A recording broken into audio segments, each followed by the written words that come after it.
Call to order the school committee meeting, January 9th, 2024. 2025. 2025, yeah. All right. Can you lead us in the Pledge of Allegiance? Sure. I Pledge allegiance to the flag of the United States of America and to the republic for which it stands, one nation, under God, indivisible, with liberty and justice for all. Here. Here. Here. Here. Yeah. So, for you people who don't know, this is a budget meeting, so there's no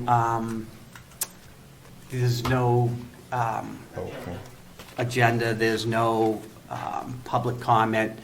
The superintendent's going to present us his proposed budget. This is just the proposed budget, it's not the final budget. Things will change there, so I just want to let everyone know before we start that. Just want to see if we can have a moment of silence for Michael Broderick. He was a teacher at the high school, a football coach here, well respected, well loved by the students. So if we could take just a few minutes and show him our respect. So thank you.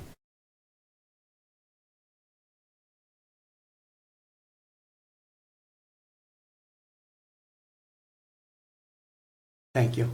I'll turn it over to Mr. Hashem, Superintendent. All right, thank you. So I'm going to take you through the budget process. And again, I was going to say basically the same thing as the chair is. Tonight, on Monday, you got the budget books, or they were made available to you. You've had a little time to look them over, but not nearly enough. Plus, it hasn't necessarily been explained to you in full. That's what tonight's about. Give you a run down of how it was established, what we did to get this. And then after that, when the meeting's over, you'll have time to reflect, look at the line items, come up with any questions, if there's any little questions that you can't make, rhyme or reason to, there could be a mistake here or there, let me know and I'll be aware of it. And then next week on the 16th is the budget hearing where you as a committee discuss this, can ask questions, can, provide feedback, suggestions, and ultimately, once it goes to you, then it goes from the superintendent's proposed budget to the school committee budget. That's if and when you adopt that budget, and it gets worked out from there. So I did want to go through basically our guideline, our blueprint for what we did. So I know I keep talking about this, but the district has a strategic focus that we're trying to build everything around. So that's the underlying or the overarching, depending on which view you want to take, of everything we're trying to do. So we're trying to build and support thriving, committed, well-trained staff, team of educators, leaders, dedicated to serving the students. We're trying to build a culture of belongingness for students and staff, so that everybody feels they're invested here. And ultimately, we're trying to create the conditions to learn. Those are the big three things. And one's not more important than the other. If you don't have all, that's where you get the bumps in the road. So that's the district's focus, and there's a lot of details from that, beyond that which we go. So I'll go through this fairly quickly because I've said this when I did the district improvement plan. The principals articulated this when they did their district improvement plans. And again, we have a mission statement. Educators are supported, communities engaged, students are inspired to thrive. The vision statement is basically the same line, the overarching focus of grow, belong, and learn. So that's what I've already kind of read to you. And the strategic focus, we have a lot of areas of strategic focus. We take them in chunks. So last year we had 3 primary areas. This year we have 3 primary areas of focus. So it's a work culture and environment to ensure Saugus is a district where educators feel valued and appreciated and motivated. Students in all grades have access to opportunities that match their talent and interests. And all students, we supply all the students with a standards-aligned curriculum, consistently outstanding instruction, and supportive learning environments. So that again, and you can see where it really goes right across, the grow, belong, learn is an underlying theme.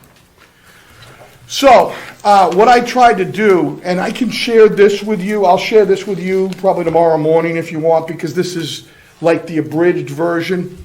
So if you look at this slide right here, the 3 areas focus that I just talked about from the strategic plan, there's where there are budget implications, sorry.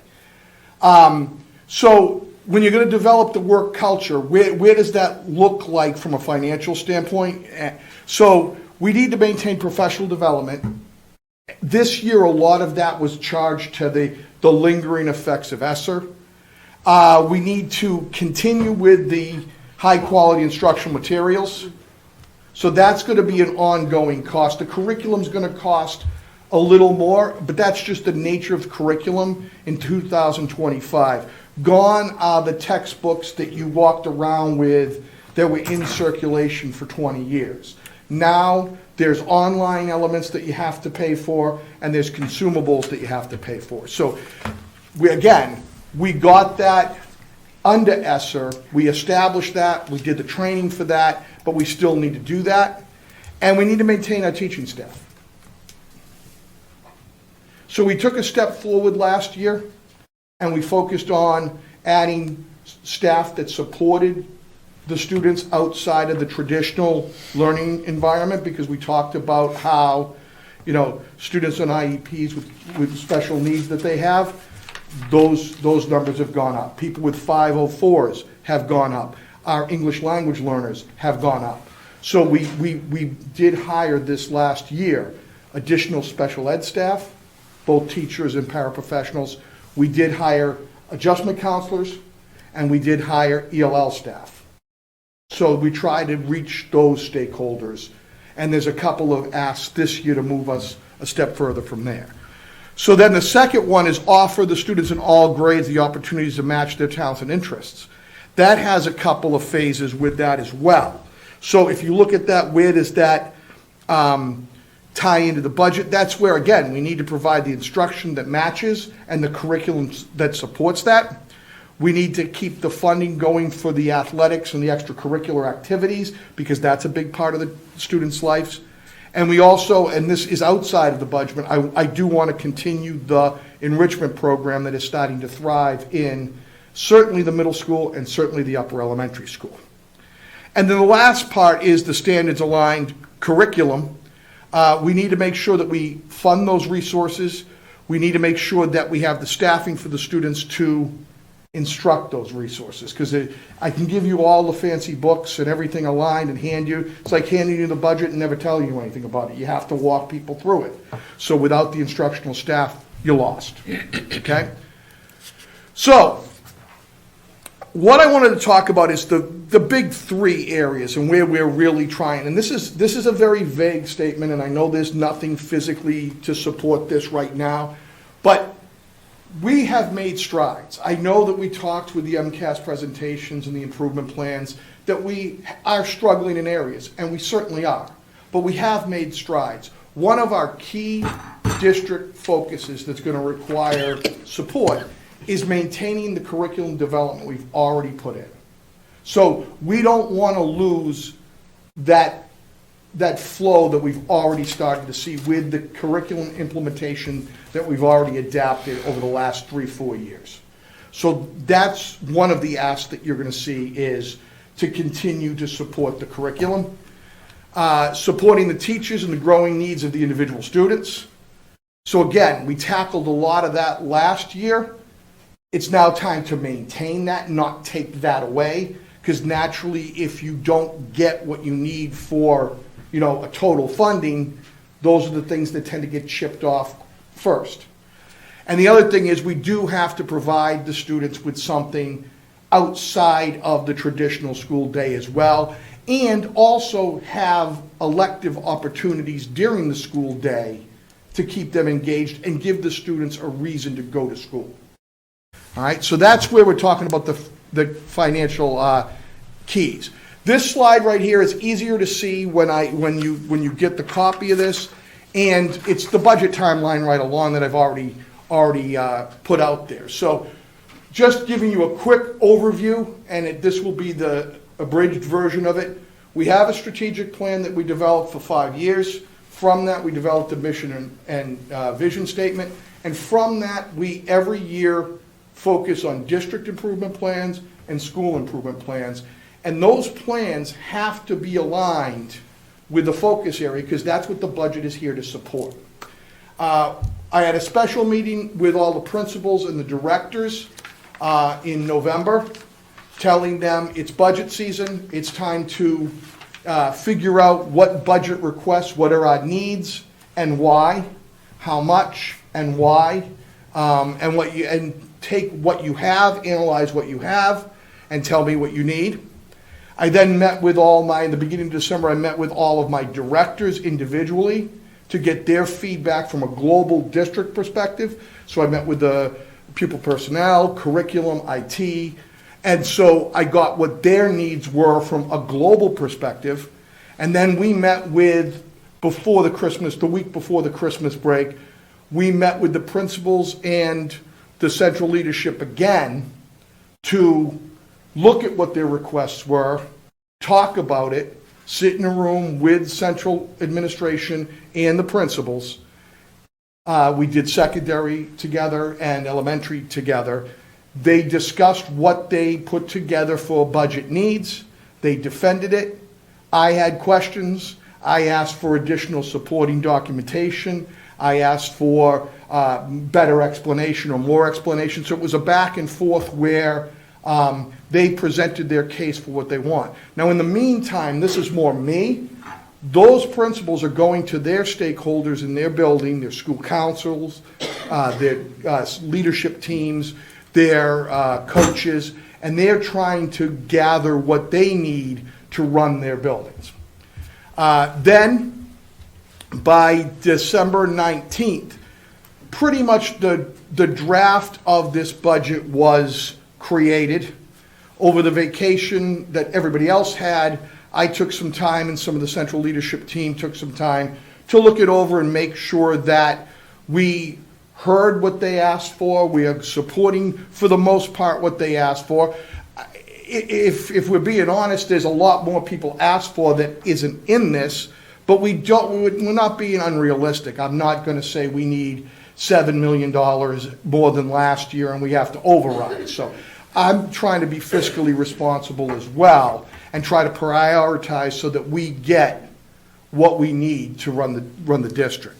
So, and then on Monday, you got these books. Okay, so that's been the work over the last couple of months since you saw the improvement plans come through. So I put this together because I kind of wanted to show you kind of the thought process behind the tiers that we're talking about right now. So we have 4 tiers of asks right now that's in addition to what we sort of already have. The first tier really isn't in addition. The first tier is the fixed cost increases, including the contractual obligations and out-of-district placements. The things that we need just to keep doing what we are doing. Okay, that's the tier 1 stuff. Okay, that's the cost of opening the doors in 2005 as opposed to opening the doors in 2025, and 2024. That's the difference. Tier 2 really is also part of the fixed cost. That's the curriculum resources that we have purchased and need to keep updating and keep purchasing along the way to keep that instruction targeted to the standards that we need. So tier 1 and 2 are fixed costs. Those, if we are funded with those 2 tiers, we have what we have right now, okay? And we'll be where we are right now. Those are the tiers. Tier 3 is a reserve for the bargaining units, as a lot of you realize that we have all our contracts are going under negotiation. So all of our bargaining unit contracts are going under negotiation. So that's where tier 3 comes in. And tier 4 is the highest priorities of additional staff or anything else we need. And like last year, our focus was on ELL, special ed, and counseling. So that's kind of the breakdown of how it works. all right? So we're gonna build it basically up. And I shared on this slide right here what this is when you break it down. Now, you have a sheet in the book, and give me 1 second, I'll tell you which sheet it is, that really follows along. There's my letter to you, and then there's it's the third page or the second page after the cover. That has all the costs in it, and again, in doing it in this tiered approach, I wanted to point out where the costs were.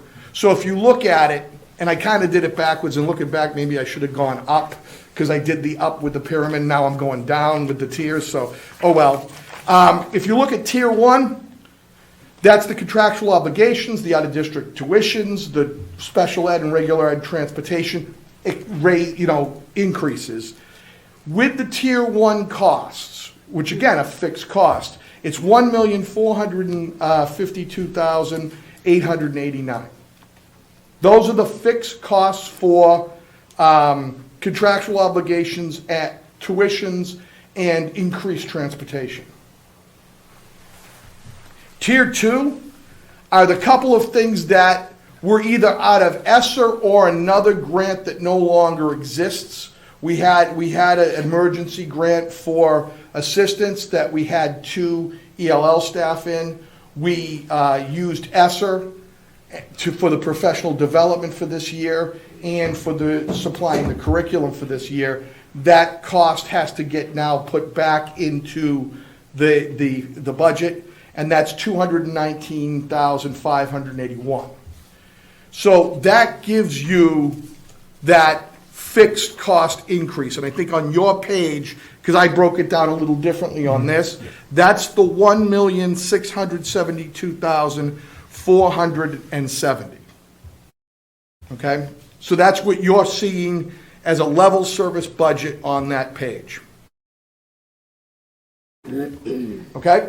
So last year, our budget that we got was $33,768,535. With just tier 1 and 2 additions, it's a 4.9% fixed cost increase for $35,441,005. Okay? And that would be what we would call level serviced. If you look at the other tiers, tier 3 is exactly what it is. It is the reserve for bargaining. And tier 4, the asks for additional staff this year is a certified occupational therapist assistant, a COTA, a part-time school psychologist. Again, those deal with some of the needs that we have for students. And the high school principal did ask for a lot of things, and she has actually put together a several-year plan to get it.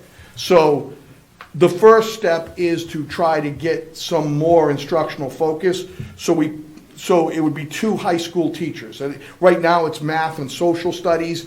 That can get tweaked because what we're trying to do is get the kids out of the Edgenuity, the online platform, and back into classes in front of teachers.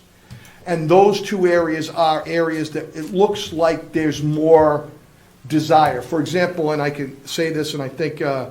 McBride actually pointed it out, and that's why math is on the table, is I looked at the Edgenuity, and there are probably 3 sections worth of personal finance anyway right there that we could take out and have it face-to-face, and I think that's a necessary component in a math curriculum, and I know I'm taking it personally with the math. And then the social studies, that gives some more freedom where they do get to have sociology and psychology. There's a more overwhelming mass of asks in Edgenuity as well. Again, but that could shift to a science teacher or wherever Dr. Scazzarella feels the need would be best served to meet the most students' needs. So that's the tier 4. Okay, so if you count up the level 3 and 4, you're going to get 801,968. And then if you total it all up, you get 36,242,973. So the total budget increase that we're requesting, and I think I have it on the other slide, this one actually sort of is bigger. And better in some regards as far as, the other ones are a little better when I send them to you in an email and you see them. But the additional cost will be $2,474,438. So that's the cost breakdown of the whole thing. So again, that's the procedure we went with to do this. That was our logic that we went by. One of the key things, and I didn't mention this because it's one of those things, we did the best we could with the ESSER money to get the curriculum established. I really think, that cost is incredibly important to make sure that we keep the curriculum up to date. I know a couple weeks ago or a couple months ago, and it flies now. What can you do for us? Don't let the curriculum get abandoned, because we do that too many times. I cannot tell you how many times we go in this cyclic situation where we get something going, it's going in the right direction, because it's the new thing or it's an easy budget cut, it gets chopped, and it's a problem. I can cite a direct, we had benchmarks and baselines that we really worked at establishing at the secondary level back in 2011. We got a program data director that was fairly expensive that nobody liked when we first got it, but ended up being a valuable tool. And again, leadership shifted. We went away from that, lost that element, and then things slowly start to spiral backward. We don't want to take a step back. We don't have the time. It's too important to the kids not to take that step backwards. So I don't want to dissolve any of the programs that were started even before I took this seat and get rid of them just because it's the easy cut. Okay? So again, I think that gets missed, and it's an easy thing to miss, but it's critical. And I even put it in red where those curriculum resources is what aligns to the standards. And whether the MCAS quote-unquote count anymore or not, that doesn't matter. Our kids need to have the same standards and have high-quality instructional materials so they're equitable in Saugus versus other districts. Sorry I went off on that tangent there, but I'm very passionate about that, and I don't think we can afford to take the step back. We can't necessarily afford to make that quick cut. Now, the rest of your book, that's really the end of my presentation. The rest of the book you have is the detailed school-by-school spending. Do me a favor, because it helps me, it helps the district, it helps everybody. You looked it over, you had some time, now you can see where we were trying to go with it. If you have questions, not tonight, but in the next few days, you can reach out. During the budget hearing on the 16th, absolutely ask them if you have an idea that you want to shift, because ultimately it has to work for everybody. All right? Thank you, Mr. Chair. And I do want to say one last thing.